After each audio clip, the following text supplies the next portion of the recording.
Understanding your unique chronotype. Your chronotype is simply your unique circadian personality and describes your individual inner clock. The concept was outlined in detail in Daniel H. Pink's book, When? The Scientific Secrets of Perfect Timing. The idea is that if you understand your chronotype, you can adjust your life schedule to better support and flow with your natural peaks and troughs of energy. It's not exactly a way to give yourself more energy, but a way to optimize and work with the energy you already have when you have it. So, what's your chronotype? The first type is the bear. This image closely follows the solar cycle, meaning they usually wake up naturally at around 7 or 8 in the morning. They hit their productivity peak in the morning and early afternoon when they're able to focus on deep work, plan, strategize, problem solve, and create. This peak can last from around 10 a.m. to 2 p.m. After this period, usually after lunch, bear types can then have a dip in energy and focus levels, which can deepen at around 4 p.m. If you're the kind of person who feels tempted by an afternoon nap, you might be a bear type. From around 4 p.m. onward, bears do best when they relax, have dinner, unwind, and socialize rather than work. They tend to feel drowsy and ready for bed by around 11 p.m. at the latest.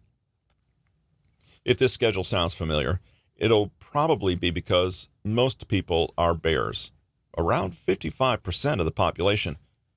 You can tell you're a bear if you tend to gravitate to this cycle naturally. If you find you're grumpy and lethargic, having to go to bed too late or wake up too early, you might be a bear too.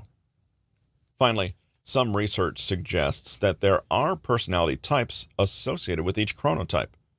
Bears are said to be extroverted, happy, and pretty mellow, and work fairly well in conventional office setups where they don't clash too heavily with the standard workday. Bears are happiest when they maintain a steady, even flow of energy by maintaining the same waking and sleeping schedule every day and scheduling most of their work before lunch. Avoid work in the evenings. You won't be as effective, and it'll just make you crabby. The wolf type is completely different, and this chronotype is shared by just 15% of the population. Wolves get most of their productive and creative work done at night, not in the morning. In fact, they have two peaks, one brief one around noon. They're really just waking up, and another wave starting from 6 p.m. onward. When everyone else is starting their engines in the mornings, the wolf is still groggy and hitting the snooze button. But while their fellow bears are fading after dinner time, the wolves are hitting their stride. If you happily go to bed at midnight or well after and find yourself happily stuck in work and creative pursuits, you might be a wolf type. Wolves are happiest when they wake later at around 8 or 9 a.m. and then spend the morning doing lighter, less intense tasks. Around lunchtime, they can manage a burst of energy and deep work. But from around 2 p.m. to 5 p.m., it's best to get less important and less demanding tasks done again. From around 5 p.m. to 9 p.m. is your golden period, and it's best to plan the day's most challenging tasks for this time. Sleeping at around midnight is common. Personality-wise, wolves are said to be more introverted, introspective, and, yes, a little unusual. If they work around their uncommon rhythms, wolves can be astoundingly creative and independent thinkers. They're the ones who will be plotting outlandish schemes and plans while the rest of the world sleeps. The Lion Chronotype has a lot in common with the bear and also feels most alive and productive in the morning before lunch. Lion types can easily wake up early and accomplish astonishing amounts of work before lunchtime hits, but where bears are steady and even over the day, lions tend to lose their energy peak as quickly as it comes on. A lion type may be knocked over by an energy slump in the afternoon and can often feel drained after a big bout of energetic work in the morning.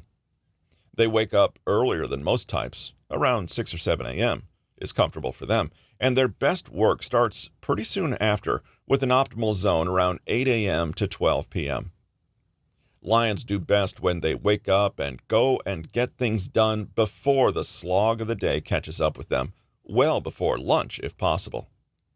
If you're a lion type, it's a little like getting the main hunt of the day in the bag first thing in the morning and then winding down for the rest of the day. Focus on less important tasks from around noon till 4 p.m. and if you need a power nap, take one.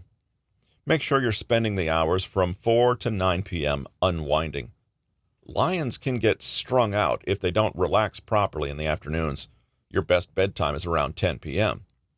Lions who don't respect this early bedtime will find themselves still waking up at 6 a.m. the next morning, but they won't have the energy to sustain their peak period. A bad night's sleep for a lion could mean a long, groggy next day where they miss their productivity period and feel burnt out all afternoon. Lions comprise around 15% of the population and can be classified as those overachieving, go-getting types. Have you ever read about those famous leaders and achievers in history who woke up at 5 a.m. and crammed a day's work in before breakfast? They were probably lion types. Understandably, these people can be charismatic, inspirational leader types who are full of energy, when you catch them at the right time, that is. Finally, we have the dolphin type. If you read the previous 3 descriptions and thought that none applied, or else that all of them applied, then you might be a dolphin. In the wild, dolphins sleep with half of their brain active. Dolphin chronotypes are a bit like this, highly intelligent and alert, but with a tendency to insomnia and being a little scatterbrained or chaotic. Dolphins don't wake up easily, but once they do, they're most productive in the mid-morning. They can find it difficult to turn their brains off again at night. Dolphins have the most difficulty with anxiety and disturbed sleep, but on the other hand, they can be more flexible and creative than the other types. The dolphin type is most likely to have sporadic, uneven sleep schedules. Care should be taken to avoid burnout and physical exhaustion. Dolphins sleep best from around midnight to 6 a.m., which is a lot less sleep than the other types need. Plan the most demanding tasks for 10 a.m. to noon and build in plenty of time for soothing frazzled nerves and resting. Only around 10% of people are said to be dolphin types. These are the intelligent, nutty professor types who can struggle with anxiety but who are creative and can get a lot done in short sprints. So, which type are you? There are plenty of quizzes and checklists available online for you to identify your most likely type, but it's fairly easy to identify your type by looking closely at your strengths and weaknesses. When considering your own rhythms, try to ask what you naturally tend to do. If you stay up late at night because you're caring for a newborn baby or cramming for exams, this isn't your natural rhythm. Similarly, struggling to wake up in the morning can be down to depression, seasonal changes, or medical conditions. Instead, try to identify your long-term, natural, and lasting sleep tendencies. Having a steady rise and fall of energy during the day, which peaks in the morning and early afternoon, means you're likely a bear. Having the same but with more pronounced energy shifts earlier in the day may mean you're a lion. Doing your best work at night is a sure sign you're a wolf. Note, just because you're up late doesn't mean that this is your most productive time. Wolves are not just awake at night, they're alert and fresh. Finally, if you're an anxious type who sleeps lightly and needs to regularly recharge their batteries, you're probably a dolphin. Once you've identified your tendency, the next step is clear. Schedule your difficult tasks for your natural peak and make sure you're only doing lighter, less important work at other times. Everyone should keep a regular sleep and wake time, but yours may be different from the next person's. When it comes to energy and productivity, so many of us mistakenly think that we're lazy people or underachievers or unmotivated.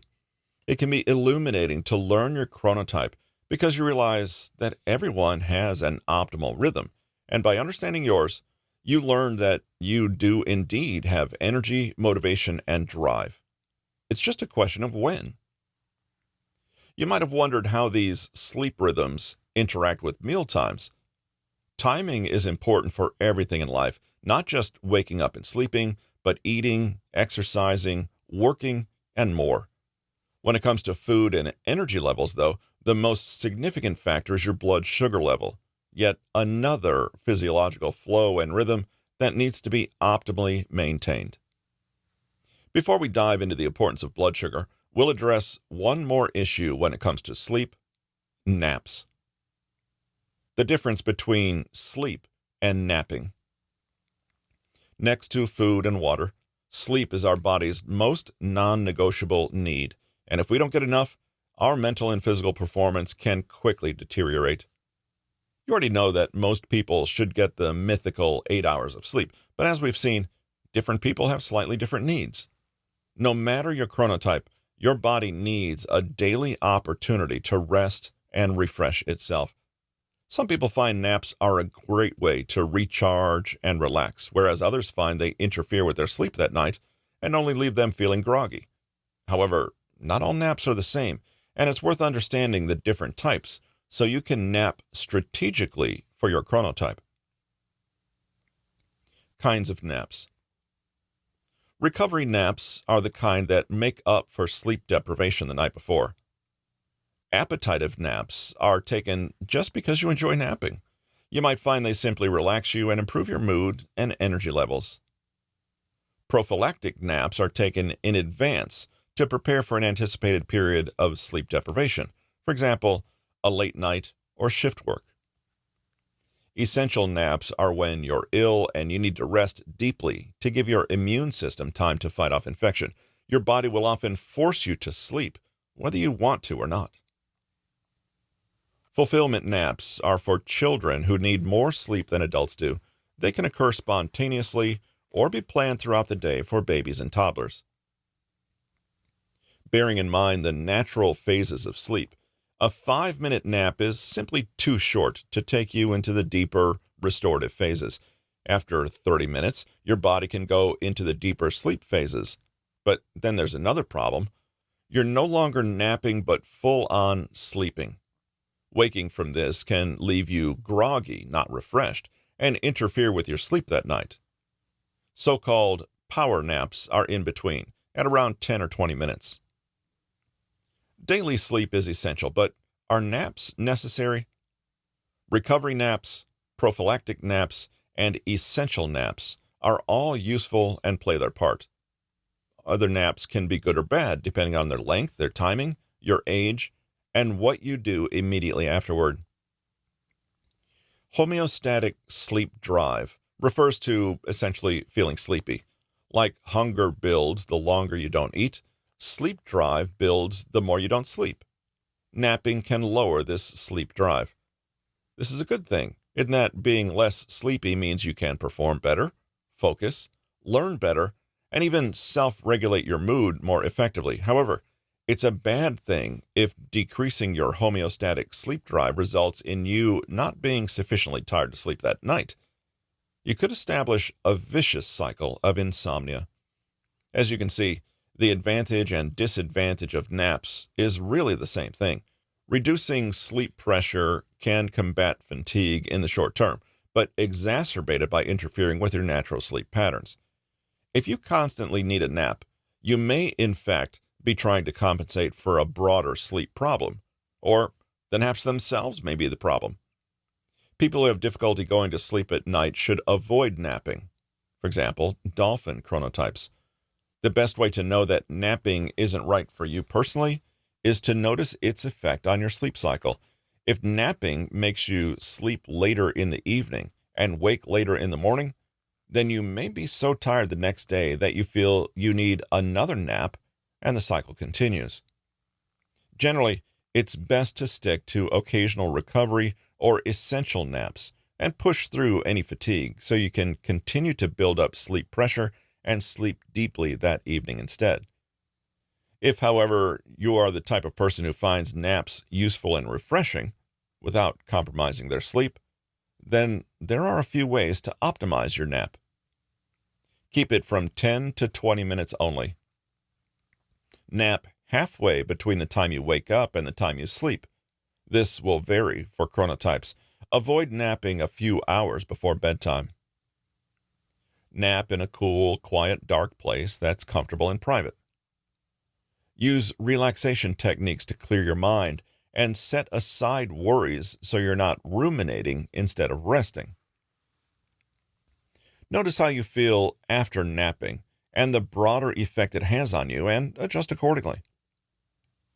Naps can be a great way to refresh yourself, boost alertness, and feel more relaxed. Avoid napping if A. You suspect the desire to nap may be masking a bigger sleep issue, or B. The napping habit itself is interfering with your circadian rhythms. One thing to remember is that you don't necessarily need to fall asleep to rest and recuperate. You can rest your brain, recenter yourself, and clear your mind with a bout of meditation, a breathing exercise, or a relaxation technique, all without compromising your sleep quality later that night. Have more energy, a blueprint for productivity, focus, and self-discipline for the perpetually tired and lazy. Written by Peter Hollins, narrated by Russell Newton.